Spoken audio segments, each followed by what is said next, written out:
We're recording. Yeah. Okay. Well, I guess I should introduce you also. Um, I'm done. this has been a very much anticipated interview for me. Phil Chan and I have known each other for a very long time. A very long Um, time. but just recently you wrote a book, Final Bow for Yellowface. And well, the book is amazing and I just finished reading it. But I think why it's an interesting conversation right now is because we actually started communicating about this diversity and everything over Facebook Messenger when you were kind of involved with helping Peter Martins evolve Chinese for the Balanchine Nutcracker. And I can't remember exactly our correspondence. I think like I knew you were somehow involved or you were tweeting about it. And we started a conversation and I was like, I didn't understand what was really wrong. Like, just to be honest, like it's good to have a conversation and I want to have an educated conversation with someone that really knows about it and the experience. And like, it's almost embarrassing to be the person in the majority, or you would say with the privilege. I didn't even realize that I'm a person that's experiencing privilege, but now we have these vocabulary words that we can all be aware of. And so much so that I didn't see what was the problem. You just get so used to, well, that's what we do. That's the tradition. And we started a conversation that was like very safe for me and very purposeful. And I felt like I was learning something from you. Do you remember what we were talking about? Yeah, I don't know. I think there was a lot of people at the time who were still kind of not sure exactly what we were talking about. I think, people think that it's, oh, we're just being politically correct, so we're just changing things to change things, and that it's, maybe we're making a big deal about nothing. It's like a 1-minute dance. Like it's really a very small thing when we look at the Nutcracker. But if you look at the larger dynamic, if you like start to zoom out more and more, it's not just like a 1-minute dance anymore. You start to see this entire structure that we just sort of take for granted, which Totally. we've inherited from the royal courts of Europe, and it's this very elitist structure. And then here in America, we're trying to be like, oh yes, diversity, bring in more people that look different or have different backgrounds, without really thinking like, okay, it's not just having a Black person in the room or having an Asian principal dancer. Like that's like the first visible step. Like the real work comes after that. And I think that's what a lot of people are sort of questioning. It's really funny about this, like, what's the big deal situation. I had an interview with a German dance magazine recently that was like, but it's just like a costume, right? Like, what's the big deal? And I was like, okay, well, like, get this. So 1944, San Francisco Ballet premieres our first American Nutcracker. Let's say, for example, instead of a Chinese variation, there was a German variation. So say we had this idea of what German people looked like in 1944. You got that picture in your head? And say we just performed the same ballet every year because it's tradition. In 2020, do we really think like goose-stepping Nazis is like the best way to portray Germanness? Like, Right. isn't there something better we can do? And so that's literally the question we're asking, is like, we have this art form, we all love it so much. We have these traditional works where we're representing other cultures. And if you think about when these ballets were made, they were made when you didn't really have Asian colleagues. Like you and I could not be having Right. this conversation because Chinese people were sort of this abstract other group. And in the book, I talk about how we view Asians has changed based on geopolitical history. So this first period, when Asians are not really part of our society, they're sort of exotic other people. We can project all sorts of ideas onto them that we might be taboo to talk about. Things like relations between two people that are intimate. I don't know if you have children watching, but it might be hard to show love between a man and a woman in a very physical way. But if you say, oh no, they're Arabian people, this is Scheherazade, they're sort of these barbaric people, it makes it okay. Right. Other things include like magic or cunning or like weird over dramatic things like people killing themselves for really over dramatic reasons. That we can excuse because we say, oh, it's not like us. It's not like us Europeans. It's like Right. those savage people over there. Right.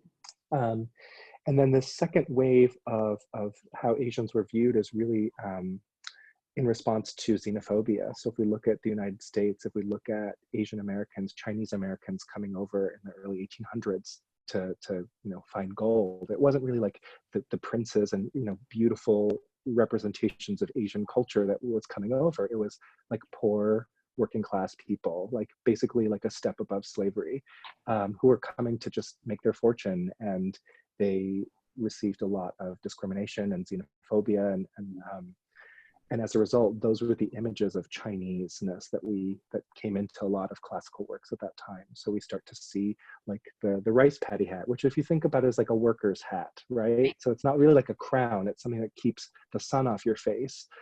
So that's something that has sort of come into our Nutcracker. This long queue hairstyle, which is actually a symbol of oppression, that in Chinese culture, sort of like a Jewish star, for example. And then we see it in the Nutcracker, and it's like, that's weird. Like, out of all of the rich Chinese symbols you could choose to represent Chinese culture, you chose the poor dirty coolie. Right. And it's like you say in your book, like, if this is, and it is how I first, like when you're young and you see the Nutcracker, this starts to inform what you think of as, oh, that's a Chinese guy, right? Like, historically, and it's like, that's not a great representation of a whole culture, just that one image. And when you see it from a young age, you kind of accept it as, well, that's what it is. I think we all do. I mean, And it's kind a of lot dangerous. a lot of Asian Americans have just sort of accepted that, especially in dance. We're sort of rounding off the tail end of Asian Pacific Heritage Month, and Georgina Pezzogan, one of your colleagues, who's a soloist with New York City Ballet, the Final Bow co-founder with me, we've been interviewing a dancer every single day in May to celebrate Asian Pacific Heritage Month. And we've heard so many stories of Asian people feeling invisible, feeling like they can't fully participate in this ballet culture because there's still a few little things that they might be in the room, but they're not fully at the table. So this has been a really empowering experience this past month, being able to tease out some more of those stories and chat with other colleagues who might not have ever had an Asian person talk to them about their experience in race. Certainly what's in your dance bag at Point Magazine doesn't ask you like, yeah, but like, how does it feel being, Asian in ballet? That's not a common question. So I'm curious about that actual topic. Like, what allows that to change for an Asian dancer? Does it mean that they have to not be the minority in the room, or they just have to be part of a room where everybody has a better understanding of what their perspective might be? Well, I think it's a little bit of both. I think the more Asian Americans can talk about their experiences, the better. I think that a lot of Asian Americans have often felt that it's better not to rock the boat, not to speak up. And so it's partially on us for not being vocal enough. But I also think that when you look at a ballet community and you see that there are no people who are allowed to make work who look like you, there's nobody telling your story from your point of view, when the whole world seems to revolve around someone else's stories all the time. It can be hard to find your place in this community. So yeah, it's great that we have Asians on stage more and more, and I think that compared to other racial groups, I think we're doing pretty well in terms of that kind of representation. But then when you think about like, well, who are some Asian American choreographers you can name? Probably on one hand, and like, yeah, anyone else? No. Right. So like I think that's a problem in our field, is like we're letting Asians be defined by Europeans who lived 150 years ago who had never met an Asian person. And now that we have so many Asians in the community, like, wouldn't it be better to have a Chinese person represent Chinese and like do it their way? So yeah, I think that's really just what we're asking for. We're not asking for people to be more politically correct. We're not telling people they're racist. We're not saying, be careful what you're doing because you're offending everybody. It's really more like, if you have a choice to represent another culture, why not invite someone in from that culture and ask them how they want to be presented? It's not too much. That's what I really like about your book too, because the diversity conversation can be hard when you feel like you're the one that's being kind of criticized, or just like that you're in the perspective of privilege that you didn't even know you had, and you immediately feel like, what did I do? Like, what, how are we, what do we, and so that's what I like about your book, is it's not like pointing a finger so much. It's giving people a guidebook of how to navigate this in a PC way where, and I love your perspective too, because no matter where you grew up or where you lived, you always had this feeling of being the guy on the outside. Like, you grew up in Hong Kong and you were too white there, and then you moved to was it San Francisco? Yeah, right outside of San Francisco, Berkeley. Berkeley. Yeah, yeah. Yeah, my dad's from Berkeley, and then you were like too Asian, and that was a part of the book where I was really like, that's crazy to Yeah. not, and that's a whole nother story, just being like, mixed biracial, and feeling like you're, that makes you really understand, the concept of race and diversity better when someone's biracial and they really actually lived in both places and you did not feel accepted in both places. Like, that was like an eye opener for me. I'm from Utah, and well, the only thing I can say that I've ever been a minority as was not being Mormon, which was like, not as hard as anything that we're talking about here, but like, I have a bit of a glimpse of what it feels like to be different in that way. And all you want to do when you're young, especially, is try to fit in or figure out what your story is, and okay, well, if I'm not how you guys are, what can I tell you about who I am? And like, you're just trying to like find a common ground, especially as a young kid. So this is a great conversation for young dancers that are, like feeling like they're the person on the outside of the room, or that nobody else in the room looks like them, or that they don't have a teacher that looks like them. Like, this is a really cool moment for them to not feel so alone. Like, this is a conversation that's being had, and I embrace it because I so recognize that I'm not aware of these things until they're brought to light, and that makes you realize, oh wow, this is a problem. Like, I mean, like, going back to Nutcracker, like I think that Facebook message I sent you was like, well, what's wrong? What was wrong with it?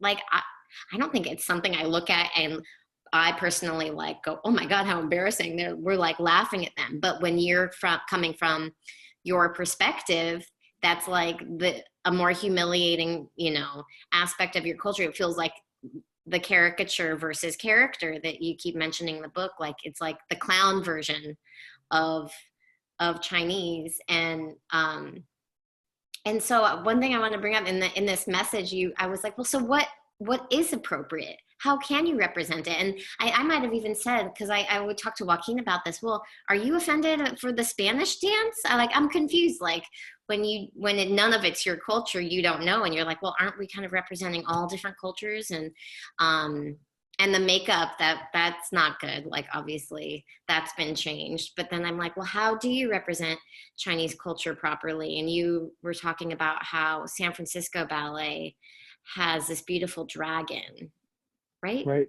Yeah. So, I mean, I think that the question of all the nationalities in Nutcracker is a really good question. It's like, why are we focused on some of the variations and not others? And I think Chinese is a really great example, not just because I'm Chinese, but also because I can talk about a framework for how to think about each of these variations. So the solution for me is to find, you have to really understand the history of when these ballets were made and under what social context they were made, because they're a product of their time and of their creators. But you also have to understand how a particular group was portrayed historically in other media, in news and film and television, political cartoons, etc. So let's talk about Spanish for a second. Marius Petipa, who choreographed the original Nutcracker, was a principal dancer in Spain. So he actually got to work with Spanish dancers. He developed a strong love of Spanish dance. And if you think even this port de bras, this is not a classical port de bras. That's from Spanish dancing. But he wove it into his choreography, both when he did the more Spanish dances, like from Don Q, but also just as a choreographic device. That is a accepted pathway of the arms, and it comes from Spanish dancing. So when you're looking at the Spanish dance, or maybe even the Russian dance. Ivanov, who was Petipa's assistant, was Russian, and he borrowed a lot of movement from the Trepak and Gopak dances from folk dance in Russia. So those two dances, I think, are quite authentic because they came from people. They were able to be absorbed by the choreographers from a first-person interaction. So I'm meeting a Spanish person who's teaching me the steps, and I actually am learning real Spanish dance. As opposed to Chinese and Arabian, which are like, well, we don't have any Chinese people. We've never been to China. Petipa never went to China. He didn't know any Chinese people that I'm aware of. Right.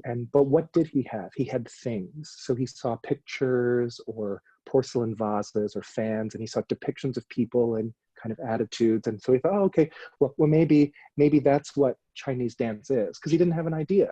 An Arabian dance as well. You know, you have an idea of kind of what they look like, but you don't really know. Right. So you just make a good guess. And if you think about these works, they were made before the internet, before jet travel. So you couldn't exactly like go to China and like have that experience. The only place you could really travel was, you know, buying a ticket to go to your local theater. So, and then because of tradition, we've just kept repeating these ideas about cultures. And when ballet comes to America or moves to other places, those same ideas are still there.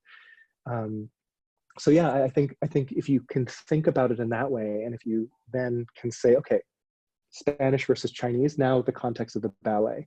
Next, let's look at how Spanish people have been represented in this culture. And if you think about it, okay, so we have some bullfighting, toreador, you know, caricature. You look at the Looney Tunes, there's a lot of sort of Spanish stuff there, but you know, not at the same level of discrimination. We don't have people discriminate against because they're Spanish or of Spanish descent. You know, we just don't have it. Even you could look at Italians maybe, and you could maybe make an argument that, you know, Italian culture has maybe come under that, but certainly not Spanish in the same degree and with that same widespread social ideas. So yeah, when you compare Spanish and Chinese, even though they're both two divertissement on stage, it really is apples and oranges when you look at the histories of how these two cultures have been represented and how they're represented today. Yeah. So yeah, I think that's what the difference is in Spanish. Yeah. So I was talking with Angel at Pennsylvania Ballet, and he was talking about Don Q, and we were talking about this issue, and he said, yeah, I mean, I see you know, I see a lot of Don Qs and they sort of look ridiculous with their fans and stuff. And I'm just like, I roll my eyes, but like, it's something that with a good Spanish coach, you can just fix some of the stuff that feels maybe weird or caricatured. Right. But with the Asian stuff, it is so different than actually authentic that like you have to give it a complete new facelift to have it be authentic. Whereas you might not have to with Spanish dancing. Yeah, totally. And you bring it up in the book, and I'm wondering more about it. I never thought of Arabian as being like this kind of also oppressive kind of approach, like to that culture, and that, you know, I never even, it's just, I get almost embarrassed when we start talking about it, because like I never even went there in my head, like, oh wow, like, you know, every Arabian woman is risque like that, like, or I don't know what the offense is exactly, but like that, you know, you bring it up in the book, and I thought, wow, like, it didn't even occur to me that that was also not necessarily a fair portrayal. Well, and I don't think that makes you like a bad person or unwoke or like not supportive. I think the reality is you're expressing an idea that I think a lot of people in the ballet world are just where they're at. They mean well. They have friends and family of color. You know, and for us, if I said to somebody, well, oh, well, you're racist, you'd say, well, no, I lived in Japan for 5 years. I love Mexican food, and my cousin's black, so I'm not racist.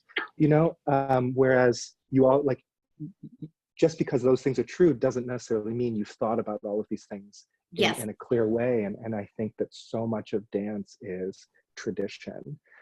We are a pretty conservative art form. And when I say conservative, I don't mean like, you know, going out there and anti-abortion or whatever, you know, not politically conservative. I mean like historically conservative. I talk about this in the book. I think it's because dance notation is so difficult. It's expensive. It's hard historically. Even with video technology, it's still really hard to capture dance and the spirit of dance on film. And we're still very old-fashioned. I mean, how many times have you been in the studio where a ballerina who's originated a role is telling you, well, when Mr. B said this, you have to look here, or you need to do this, you need to breathe right there. It's really hard to transmit that information. Right. Person to person, whereas like with Shakespeare, you have the play, it's written down in words. True. Every high school senior can pick that up and read it. So That's it's like true. we can afford to be a little less precious with it, but like these little secrets of where to breathe in Swan Lake, how to get the footwork just right, how to get that speed, how to come out of that turn into the next thing, you really do need that to be person to person. You can't write it down. And so as a result of that, I think we are a lot less willing to embrace change in dance. So we did the Nutcracker last year this way. We're going to do it again next year this way. And you know, Right. we have that's our responsibility is to do this. But if you think about dance, boy, it changes every show. I mean, have you ever had two shows that are the same? You No. know, impossible. So, you know, if you think about the history of ballet, at one point, women were not allowed to dance on stage. Right. So you wouldn't have been allowed to dance. And also common people wouldn't have been allowed to dance. So unless you're royalty, sorry, ballet's not for you. There was a while when men weren't particularly popular on stage. So it's mostly women dancing on stage, and legs have gotten higher, tutus have gotten shorter. Yet for some reason, we're still thinking about race like we're in the 1850s. Like, what's Right. that about? You know, and so I don't think I don't think you should feel bad that you are maybe have not thought about this before. I think it's very common, and it's also very confusing if you haven't been challenged to think about race in a constant way. You might not be very good at talking about it, in the same way that if I don't practice a tandu, I'm probably not going to be very good at it, you know, when it Yeah. comes time to. And I think it's a topic that's easy to not talk about because it's difficult. Yep. You know, I think it's like you don't want to ask the question that's insensitive, but we all want to learn, you know, like Yeah. I don't think I know anybody that's not wanting to know, but it's scary to feel like you're going into this territory where you could offend or, you know, but Yeah. I just think it's too important to not ask the questions. And I think when you're in that environment where you're afraid to ask questions, you actually end up coming across more racist because you're like scared. Right. And so I think that the best thing, my advice for people is like really go there. Don't be embarrassed to ask questions. There's a difference when people come to me with a genuine question, as opposed to trying to say something to like trigger me or rile me up. You know, it's Yeah. you know, so I think that you know, ask, educate yourself, and there's a lot of things that you can do if you're feeling I don't quite have the tools to get there. I Uh-huh. don't necessarily even feel comfortable asking someone, but like books like mine, there's a lot Your of book is resources on the so internet. well written, Phil. I just felt like it was really nice because we have a lot of diversity meetings at New York City Ballet, and they just feel tense because you're feeling like, well, I'm not one of these people that feels this way. And so as you're hearing these things, there's this like defense kind of, you know, way that you're hearing everything. And to be able to read a book like this in the privacy of your own home and in this really open way, be like, you know, addressing it just felt like to me a real gift that you've given to everybody, that they can in a safe place, you know, start to work on these ideas and these things and make the mind more flexible. I mean, I don't even think people realize that we think the way that we do, right? Like if you know, everyone should go out and read your book because it's just a really safe and well written and historically like fascinating look at diversity, and no matter what your race is, I think that this book is phenomenal. Forget what else. Thank you for that. And I think the bigger issue for me is I would love to have more artistic directors really absorb this, not just read it, but absorb it, especially in America, because I think the difference between, say, if you're the artistic director of the Bolshoi, or even the Paris Opera, you are programming for an audience that is homogenous. Everybody has the same sort of cultural experience, so you don't have to think about how other people are portrayed. In the same way that you know, on the flip side of that, you're in America, where we have a diverse society and you have lots of different people with different experiences, and suddenly presenting work in one way through one lens isn't going to cut it without alienating a whole swath of your community. So it's like, how do we preserve history and our history, our heritage, our dance legacy? You know, because I would hate for people to say, well, oh, we can't do that ballet because it's racist anymore. And then you lose it, you know, and that's a part of our history that's lost. And I think that if ballet companies don't have this conversation, and if they don't start to get more comfortable talking about race and framing these things, we're going to lose these works. A big one, for example, is Ballet. I love Ballet. I think it has some of the most beautiful petit pas choreography. It's like a really great example of a full grand spectacle classical ballet. And there's so much of our current dance that has built on the foundation of Ballet. But it sets up an uncomfortable dynamic where this is what white people thought Indian people looked like 150 years ago, no questions asked. And so the bigger question is then like, well, how do we keep Bayadere? So I'm working with Doug Fullington out of Pacific Northwest Ballet. He stages a lot of the old petit pas ballets. And we're taking the ballet and we're setting it in 1930s Hollywood instead. So all the action takes place on a movie set. So one day so, you know, like Singing in the Rain, like Nakia is Debbie Reynolds, Solar is Gene Kelly, and Gamzati is Lena Lamont. You know, I can't stand him. That's Gamzati. And you're on the set of this Hollywood picture, and instead of dancing bayaderes with their veils, they're cowgirls with lassos, and instead of character shoes, they have cowboy boots. But it's all the same petit pas steps.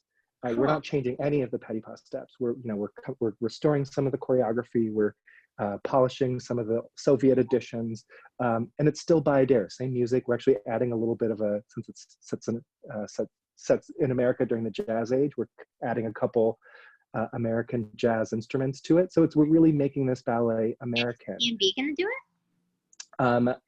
I don't know. No comment there, but I'm talking to a few different companies about producing it. But the idea that so creative and fun. I love it. But like, we should be doing that as Americans. We don't have to do it the Russian way. We've got to figure out a way to tell that story for us. So that approach makes that story about us instead of them. It's not, oh, well, those Indian people are there. No, it's like, it's our people. And it's still exotic because a different time is exotic. People in the 30s, they're like us, but they're also exotic. So that's kind of our way of being able to tell an exotic story, you know, or outer space. You know, that's another place that could be exotic. Like Star Trek is exotic. And you know what, when you have to think like this, it makes for more creative moments. Like, you know, there's nothing stale about it. And I like that you embrace in your book, like you already touched on, that dance at its essence is constantly changing, and why can't we change with, you know, with what's appropriate for our audience as we move forward. Like, it's just. One of my favorite examples of that is Peter Bowl at Pacific Northwest Ballet, who was actually one of the first directors to sign the pledge. So shout out to Peter. Explain the pledge. Yeah, so if you go to yellowface.org, this is really what came out of the conversation with Peter Martins initially. Gina and I talked about how do we get not just New York City Ballet to have a second think about what they're doing with Nutcracker, but how do we get this to be a larger conversation? So I talk about this in the book, but we bought yellowface.org for $10, and we put on it a pledge that essentially says, I love ballet, because we're both loving insiders, we're not angry outsiders. I love ballet, and as part of that, I'm committed to eliminating outdated representations of Asians on our stage. And we've gotten the support of pretty much every major American ballet company, a lot of the big international ones as well. So that's. Can I ask, has ABT signed? ABT has signed it. New York City Ballet has signed it. So, but ABT does do a lot of these more Russian traditional ballets. So what does that mean? Does that mean they do? The pledge is a committed to changing? Yeah. the first the first step is really the pledge. The pledge Okay. is a commitment to change. It doesn't mean you're perfect. A lot of the companies who sign the pledge are still putting on problematic works. What it says is that they're open to the conversation, that they've started the conversation, that they are working internally at their own pace to figure this stuff out. Ballet companies are like, big machines. It takes a lot of inertia to get them started and stopped. It's really hard to change a Bayadere overnight. Right. New production of Bayadere, as I'm finding out, can be like $3 to $5 million, easily, on the cheap end. So to do a really big spectacle is a big financial investment. So if you have a production like Bayadere, like Makarva's Bayadere at ABT, they've been doing it for 40 years, and for good reason, because you can't really afford to do a new Right. big Bayadere very often. So So it's there like a are long-term goal because you have to budget yeah, for it. exactly. But I think starting these conversations, leading by example, starting those with the directors, they're starting to get it. And so I think we're in this phase right now where a lot of companies maybe still be presenting outdated works, but they're getting a lot smarter about how they frame it. So when I was with Ballet West, working with Adam Skloot and reviving Le Chant de Rossignol, which is a Balanchine ballet from 1925 that was lost, which is sort of the second half of my book. We talk about what a ballet company can do to frame the larger conversation when they're presenting works that are problematic. So, and I outline this in the book, but it's something that I think a lot of ballet companies need to do more. Creating focus groups, so having people come in, see the work before it's premiered, talk about how the work lands with them. Yeah. I also like that too, because you recognize that like what might hit you might not hit someone else in the same way, and that each person of a certain background might have a different reaction. And so Right. that's important to recognize, like that for people like me, that we all don't all just group everybody like they're going to have the same reaction. You're allowed to have completely different offensive feeling or not, Right. And I think Gina and I are also good as a pair too, because I see things as a man she doesn't see, and vice Uh-huh. versa. And so my advice too is don't just have like one Asian friend, sign off on it. But like have a few, have a lot of different people with different experiences come and weigh into the work. A lot of other industries use focus groups. Why don't we do that in ballet more often? But another thing that Ballet West really did, and I really want to make sure I commend them for, is really being super diligent about their education. They made giant poster boards that they put in the lobby that were educating the audience about what they were seeing. The program itself was like a little book. I mean, they really did, there was a pre-show talk, there was panel discussions afterwards. They really made the point that not by being afraid of saying, oh, this is problematic. They said, yes, this is problematic, and here's why. Go into it and look, pay attention to these things, but then also enjoy the ballet, Right. and What so. do you think it is about Adam that makes him, be okay with this new scary conversation that nobody else has really had as of yet? Like, he seems to be pretty open. And is there something in his background as a dancer that you feel kind of like primed him for this? Or is he just like a really open and kind of thoughtful man? Well, first of all, he's also from Berkeley, so I'll give him Oh, that. We actually went to the same high school and we had the same ballet teacher. are you from So Berkeley High? I did go to Berkeley High, yeah. My dad's from there. Class And of all of my 2002. cousins. That's great. Yeah, it's quite a place. But I think for Adam though, I think he's a product of his own culture as well, and but also he's probably had to learn a lot. He's probably had to do a lot of work himself. I don't want to speak to his own experience, but I do know that the end product of working with Adam as a colleague is he's incredibly open. He's incredibly creative. And one of my favorite questions I like to ask artistic directors is, what else could it be? So Adam is open to that question, and he really does understand that this is a conversation ballet has to have.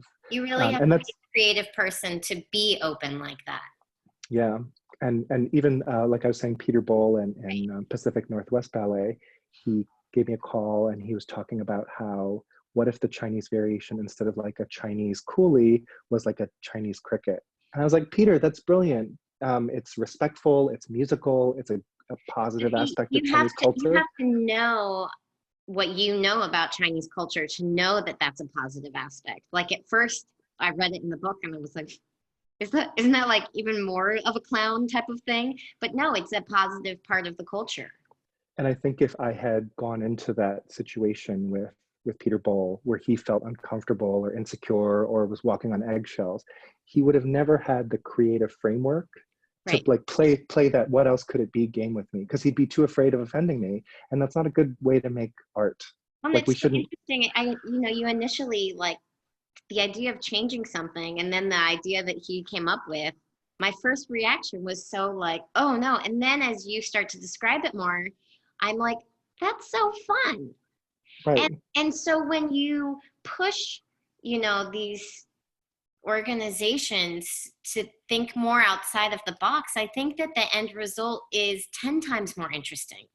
Yeah. I would Well, say that's that's the one criticism about the way we have evolved the Chinese at New York City Ballet. It's almost too safe. oh my god, it's so boring. I It hate the Chinese dance at City it Ballet now. lost all. It's no. Mm-hmm. It's just it's it got we got scared and we just pulled it all away. Yep. And I love the idea of the cricket. I love the idea of the dragon. Like, what is cooler than coming up with a really new creative idea, starting fresh and educating yourself with people that know a lot about the symbols of, because Chinese culture has a ton of symbology. Would you say, is that a word? Yeah, symbolism. Yeah. Well, Symbolism. I talk a lot about how the tea variation at City Ballet feels like toothless now. Like it's supposed to be like a ginger beer. Like it's sweet, but it's got a spicy kick to it. And in taking away the bobbing and the shuffling and the makeup, it took out the caricature, but it And even also, these fingers, like now yeah, it's like a port de bras, and it's like, well, what is that? but like make it something. I always say Yeah, like make it specific. Specificity kills caricature, but it's sort of like a pendulum. It's swung out of caricature and it needs to swing back into character. it So, does. It does. and it's supposed to be fun. It's the kingdom of sweets. Like put candy canes in their hair. Put if you're like, okay, what are some Chinese candies that we can like cover the front of his Exactly. tunic in? Like make it fun. It's for kids. Like it's not that serious, you know? Right. And so the question is like, uh, yeah, it's kind of boring now. It needs a little spice. It's like it's got to be like a ginger snap, you know. It's got to have a Hmm. little, and that's when it's fun and exciting, you Right. know. So I think City Ballet still has some work to do to make it more fun. Yeah. But it's a process. Again, ballet is changing all the time, and who knows? Maybe in a couple more seasons we'll see a new Chinese. But right now, at least, I don't think it's offensive. It's just boring. So like that's the Okay. next step, is to like make it exciting. And I think solutions like the cricket can take it there, and you can even put back the fingers because they're Right. like antennas. Right. It's kind of fun. It makes it something else. So Yeah. Totally. I find this conversation just so addicting. Like it just because it's just fun to feel like you're becoming less ignorant and you're knowing more and you're you know growing and moving forward. Like it's just I can't say enough good things about your book, and it was so well. Oh, I want to ask you. I was gonna say so well written, but you know so much about ballet history, and sometimes when I read books about ballet history, I find them to just go on and on about stuff that is like totally not what I seem to really care about. You just kind of get straight to the point. I found all of your like, Marius Petipa information fascinating, and about the notation. Like you know this, what's it called? Notation is the steps. Stepanov, there's a few different types of notation. I've studied it a little bit in college.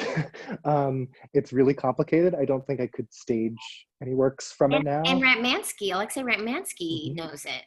Yeah, yeah, So yeah. that's It's like so crazy cool. He's actually, his Sleeping Beauty kind of went back to reviving from this yeah. notation. So I think there's a few different ways to revive historical works. And I think Ratmansky's way of doing it is one valid choice, where he looks at the text, he tries to restage it, he looks at the costumes from the period, and he's trying to recreate an experience of going into a time capsule where you can like, oh, let's see what it was like to be at this premiere of this, Right. Diaghilev Ballet Russe, Sleeping Princess. Like that's what he was going for. And that's fine as a history lesson. But if you want to make something that's relevant for people today, that isn't just like a spectacle, like that way is like, it's a curiosity. It's like we're watching a Civil War reenactment where it's like, Yeah. it's like, oh, it's like a play, but it's not really. Well, it's like kind of like something you'd want to see once out of curiosity, but maybe not like continually. Yeah. Yeah. And so our approach with Bayadere is it's a little different. It's like, yes, okay, we have the rules, which are these steps that are written down. Uh-huh. But why couldn't Gamzadi be a 1930s Hollywood diva?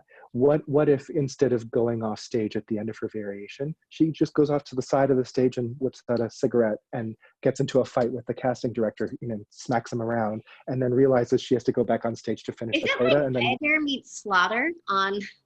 absolutely. But and I think it's the idea of having this modern sense of theatricality. It's like when the ballerina goes off stage after her variation, yeah, but like what if she actually goes off to the side and you see her like drinking, having some water, fixing her costume, getting into a fight with her coworker. That's like what a real character does on stage. Right. Like you don't just sort of disappear and then come out for the fouettes at the end. You What know, if there's more? like the Met Opera and opera in general has really embraced more of this idea of modernizing these Yeah. classics. Oh yeah, and I think we need to do that in ballet, Yeah. especially here in America, where we have the opportunity to redefine things. We don't have the same burden of tradition. I mean, the Mariinsky doing a new Bayadere, like it would be like another Russian Revolution. Like it just wouldn't happen. There's so much weight of tradition, and that it just would be impossible. Totally. Whereas in America, that's part of the contract we signed as being Americans. We have to figure out a new way to do it. Yeah, exactly. Yeah. That's our deal. So why are we emulating Europe when there's so much uncharted pioneer territory in American ballet that we haven't even considered?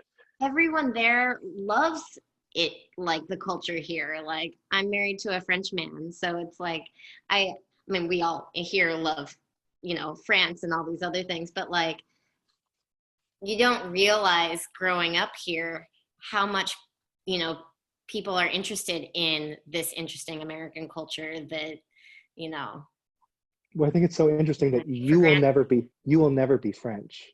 No. You're married to a Frenchman, you could live in France for the rest of your life, you will never be French. Whereas your husband, who is here in America, he's an American. He's American, exactly. He's, so like it's and true. that identity, if you think about ballet in the same way, yeah, when ballet comes here, it's American. Ballet becomes American if you do it here. Totally. But, not the other way. Totally. I have a really random question. I think, is the company called the National Ballet of China? Yes. They came here and they performed Swan Lake in like the last year. Yeah, I think that was Shanghai Ballet, and they did it with Shanghai Ballet. Yeah, they did it with like 64 swans. It was like. Well, okay, I was laughing because they had an incredible advertisement up right near our, little things at our stage entrance, and we were doing Swan Lake then, and I was thinking, well, what great advertising for us. This looks like our lines are that good and everything is so homogenous. My curiosity, and this is a dumb, white girl question to ask, but I'm curious, like, what would it be like if I was trying to be in that kind of company? Are they, you know what I mean? Like in terms of diversity, are they totally like, this is our identity, you have to be Chinese to be here? I'm just curious. Is it because no one wants to go there, or is it because, like there's, and that is what makes it so beautiful. Everyone is the same and they're trained so similarly. So it's just a curiosity I have. Yeah, I think that's very similar to City Ballet versus ABT.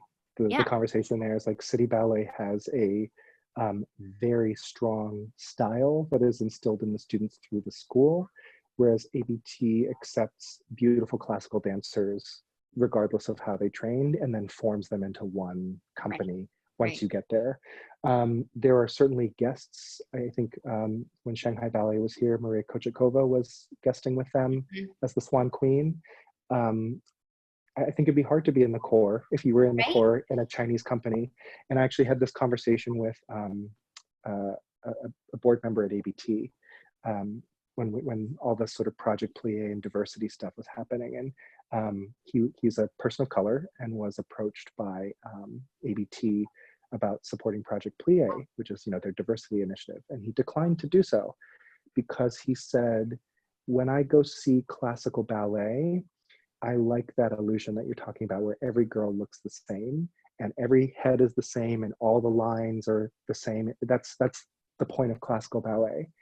And when you have diversity, you have one Vaganova, one Cicchetti, one tall, one short, one blonde, one brunette, one black, one Asian, one Mexican, Right. and it ruins that illusion. Um, so I don't mind if Dance Theater of Harlem does Swan Lake. I don't mind if Tokyo Ballet does Swan Lake. I don't mind if I get to see that homogenous group do Swan Right. Lake. I'm not racist. Again, I'm not racist, Right. but I don't want to see diversity in a dance company because it ruins in a classical company because it ruins that effect when they do ballets like Swan Lake. And it's different within the core as opposed to the lead out in front, like. Sure. And what I would counter that is, well, look at what ABT is doing. When you have, okay, so look at your company. When Peter Martins cast the first Black Snow, how did he do it? Well, he made her come out first. That's it. Like put her in the front, put her in the back, put her in the first group, put her on this side of the line. There's ways to still have that illusion where it's not about race and race doesn't draw it in. And if you notice the race, say I'm a young Chinese dancer and I see a Chinese person on stage, that means so much. And it's really hard to articulate that, but if you go to and listen to these interviews we've been doing with Asian dancers, a lot of them talk about how they loved ballet, but they didn't really see a place for themselves until they saw someone who looked like them Right. succeeding.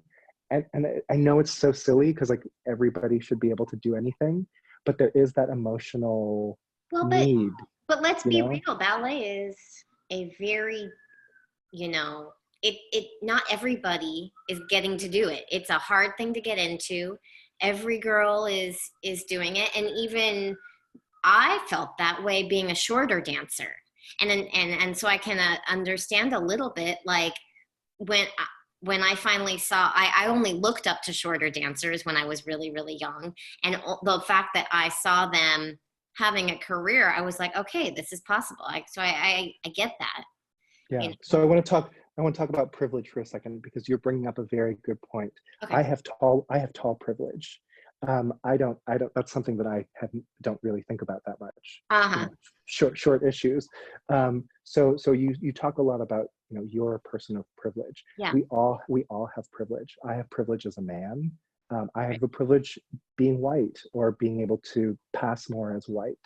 And so I think the question is not about admitting your privilege as a shameful thing of like why I'm not better, but using your privilege to say, I acknowledge that there's areas where I've got a leg up, and I'm going to use this as an opportunity to help other people who might not have that same leg up. So it's not a question, you shouldn't feel bad about your privilege. You should only feel bad if you're not using your privilege. Okay. So I think that's the difference. So like as a man, I champion women's causes. I'm a feminist. I really think it's important, not just because I have a mother and women in my life, but because that's something that I believe in. Yeah. So I'm using my male privilege to help women. You're using your voice to help that. Correct. Group. And so you are hosting me on your YouTube channel to talk about this issue is an example of you using your privilege to try and help another conversation happen. So I don't think it necessarily has to be a place of shame that I'm sorry you're white, Megan, but it's like what are you going to do with that? Are you going to I love that.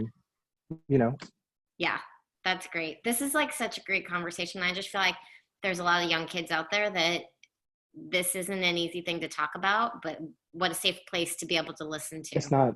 Grown-ups are not any better at talking about this. This is a really hard conversation no matter what age you're at. Even with like a person who diversity is their job to go into companies, and it's still even hard. Like it's not like ever an easy topic, especially in large groups of people where that's how most companies are dealing with it. You get everybody together and you talk about it together, and it's like that is, I think, the worst way. And I just think the more anybody can educate themselves individually and ask the questions that they really want to know, like that's the way to for everybody to deal with it in a better ways. Otherwise, it's everybody's in that scared place where I'm feeling like, you feel like you're supposed to feel ashamed, Right. So it's just great to be able to talk about this with you, Phil. And thank you so much. Thank you so much for your book. Is there anything, I don't want to cut you off short. No, I mean, so the book, it's out, the ebook's out right now. If you go to yellowface.org/book, I have a workbook available out. So if you're a teacher or an educator and you want to incorporate this into your curriculum, whether you're at a dance school or at a college, Fantastic. Send me a note. And I also have a paperback coming out very soon. So check that out. And if you want to hear more stories about Asian Americans and our experience in ballet, if you go to our Final Bow for Yellowface Instagram, we're posting a dancer every day during the month of May. Are you recording them so that we can see the archives of things you've So already done? they're all there on our Instagram, and they're also on our YouTube page. So you can go and watch those at any time. A lot of really heartbreaking but honest and beautiful stories. So really encourage you to check that out. And I guess my last advice is, if you are curious about race, if you are scared about saying something wrong, if you want to be better, if you want to do better, I hope you'll check out my book. It's a really nice way to kind of navigate some of those harder conversations in a way that's not threatening, because you can and just it's not sit just and think about them. Asians, your book. It's a way to navigate the entire topic of race and diversity in this it's just so well written. It makes so much sense. I feel like I understand the whole topic a lot better. So I just want to thank you so much for sharing it with me. Oh, thank you, Megan. I'm very happy that it resonated with you, and It really did. I can't wait to see your dancing. I've been enjoying the snippets of it. To see it. No, I've been enjoying the New York City Ballet live season. It's a lot of fun. So it has been nice. Hope to see more. Yeah, take care, Phil. Thank you so much. Thank you, Megan. Bye.